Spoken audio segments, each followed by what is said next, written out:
Yona. Chapitre 1.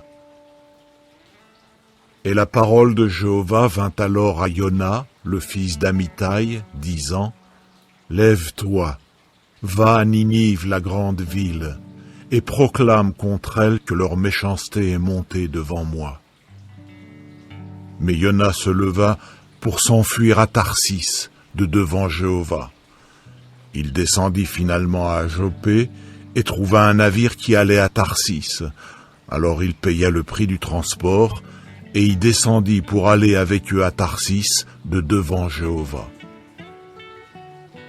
Et Jéhovah lui-même lança un grand vent sur la mer, et il y eut une grande tempête sur la mer. Quant au navire, il était sur le point de faire naufrage. Les marins prirent peur et se mirent à appeler à l'aide, chacun s'adressant à son Dieu, et ils lançaient à la mer les objets qui étaient dans le navire pour l'en alléger. Mais Yona, lui, était descendu tout au fond du bateau ponté. Il s'était alors couché et dormait profondément. Finalement, le capitaine du navire s'approcha de lui et lui dit : Qu'as-tu, dormeur ? Lève-toi, crie vers ton Dieu. Peut-être que le vrai Dieu se souciera de nous et nous ne périrons pas. Et ils se disaient l'un à l'autre : Venez et jetons les sorts pour savoir à cause de qui nous avons ce malheur. Et ils jetaient les sorts, et finalement le sort tomba sur Yona. Ils lui dirent alors : Indique-nous, s'il te plaît, à cause de qui nous avons ce malheur ? Quelles sont tes occupations et d'où viens-tu ? Quel est ton pays et de quel peuple es-tu ? Alors il leur dit : Je suis un Hébreu et je crains Jéhovah, le Dieu des cieux, celui qui a fait la mer et la terre ferme. Alors les hommes eurent très peur et ils lui disaient : Qu'as-tu fait là ? Car les hommes avaient appris que c'était de devant Jéhovah qu'ils s'enfuyaient, parce qu'il le leur avait indiqué. Finalement, ils lui dirent : Que devons-nous te faire pour que la mer s'apaise pour nous, car la mer s'agitait de plus en plus. Alors il leur dit : Soulevez-moi et lancez-moi à la mer, et la mer s'apaisera pour vous, car je sais que c'est à cause de moi que cette grande tempête est sur vous. Cependant, les hommes essayèrent de s'ouvrir un chemin à travers les flots pour ramener le navire vers la terre ferme. Mais ils ne réussirent pas, car la mer s'agitait de plus en plus contre eux. Alors, ils crièrent vers Jéhovah et dirent : Ah, Jéhovah, puissions-nous, s'il te plaît, ne pas périr à cause de l'âme de cet homme ? Et ne mets pas sur nous du sang innocent, puisque toi, ô Jéhovah, tu as agi selon ce en quoi tu as pris plaisir. Puis ils soulevèrent Yona et le lancèrent à la mer. Et la mer s'arrêtait, calmée de sa fureur. Alors les hommes eurent très peur de Jéhovah, et ainsi ils offrirent un sacrifice à Jéhovah et firent des vœux. Or Jéhovah préposa un grand poisson pour avaler Yona, si bien que Yona fut à l'intérieur du poisson 3 jours et 3 nuits. Chapitre 2. Alors Yona, de l'intérieur du poisson, pria Jéhovah son Dieu et dit : De ma détresse, j'ai crié vers Jéhovah, et il m'a alors répondu. Du ventre du Sheol, j'ai crié au secours. Tu as entendu ma voix. Quand tu m'as jeté dans les profondeurs, au cœur de la haute mer, alors un fleuve m'a encerclé. Toutes tes vagues déferlantes et tes flots, sur moi ils ont passé. Et quant à moi, j'ai dit : J'ai été chassé de devant tes yeux, comment contemplerai-je encore ton saint temple? Les eaux m'ont encerclé jusqu'à l'âme, l'abîme d'eau m'entourait, des algues s'enroulaient autour de ma tête, jusqu'aux bases des montagnes je suis descendu. Quant à la terre, ses barres étaient sur moi pour des temps indéfinis. Mais de la fosse, tu as fait remonter ma vie, ô Jéhovah mon Dieu. Quand mon âme défaillait en moi, c'est de Jéhovah que je me suis souvenu. Alors ma prière est parvenue jusqu'à toi, jusqu'à ton saint temple. Quant à ceux qui observent les idoles de mensonge, ils abandonnent leur bonté de cœur. Mais quant à moi, avec la voix de l'action de grâce, je veux sacrifier pour toi. Le vœu que j'ai fait, je veux m'en acquitter. Le salut appartient à Jéhovah. Finalement, Jéhovah commanda au poisson, si bien qu'il vomit Yona sur la terre ferme.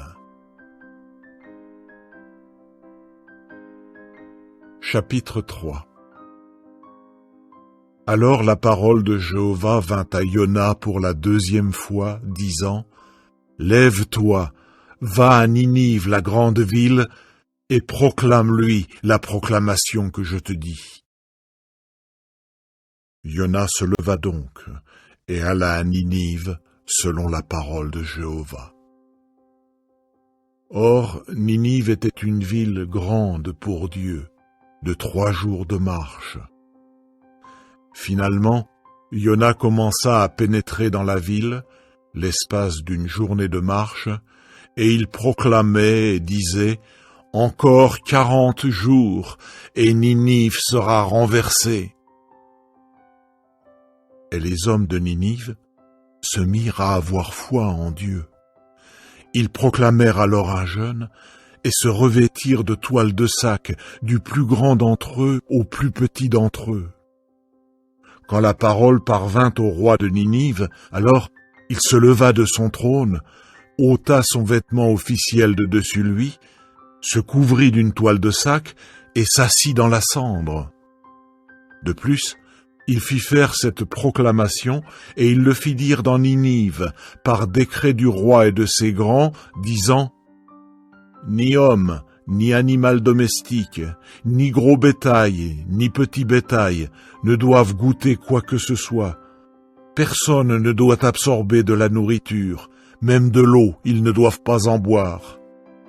Qu'ils se couvrent de toile de sac, l'homme et l'animal domestique, qu'ils crient vers Dieu avec force, et qu'ils reviennent chacun de sa voix mauvaise et de la violence qui était dans leurs mains. Qui sait si le vrai Dieu ne reviendra pas, si vraiment il n'aura pas de regret et ne reviendra pas de son ardente colère, en sorte que nous ne périssions pas. » Et le vrai Dieu vit leurs œuvres, qu'ils étaient revenus de leur voie mauvaise. Et ainsi le vrai Dieu regretta le malheur qu'il avait parlé de leur causer, et il ne le causa pas. Chapitre 4. Mais cela déplut fort à Yona, et il s'enflamma de colère. Il pria alors Jéhovah et dit, « Ah, Jéhovah, n'était-ce pas là mon affaire, alors que j'étais sur mon sol?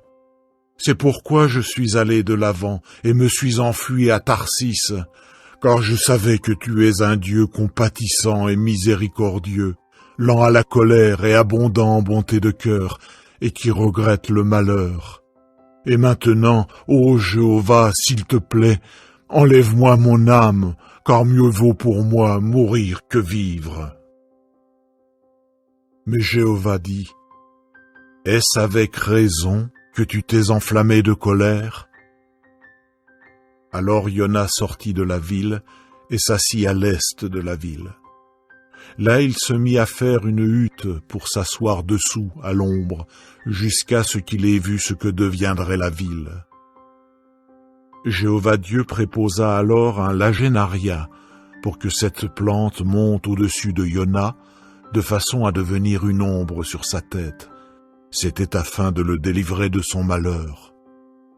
Et Yona se réjouissait beaucoup au sujet du Lagenaria. Mais le vrai Dieu préposa un ver le lendemain à la montée de l'aurore pour que celui-ci frappe le Lagenaria, et la plante se desséchait. Et voici ce qui arriva, dès que le soleil se leva, alors Dieu préposa encore un vent d'est brûlant, et le soleil frappait sur la tête de Yona, si bien qu'il était en train de s'évanouir. Et il demandait la mort pour son âme, et il ne cessait de dire « Mieux vaut pour moi mourir que vivre ». Alors Dieu dit à Yona, « Est-ce avec raison que tu t'es enflammé de colère au sujet du Lagenaria ?» À quoi il dit, « C'est avec raison que je me suis enflammé de colère jusqu'à la mort. » Mais Jéhovah dit, « Toi, tu t'es apitoyé sur le Lagenaria, pour lequel tu n'as pas peiné et que tu n'as pas fait grandir, qui a été la plante d'une nuit et a péri comme la plante d'une nuit. Et moi, ne devrais-je pas m'apitoyer sur Ninive, la grande ville, où existent plus de 120 000 hommes qui ne connaissent pas la différence entre leur droite et leur gauche, sans compter des animaux domestiques en grand nombre ?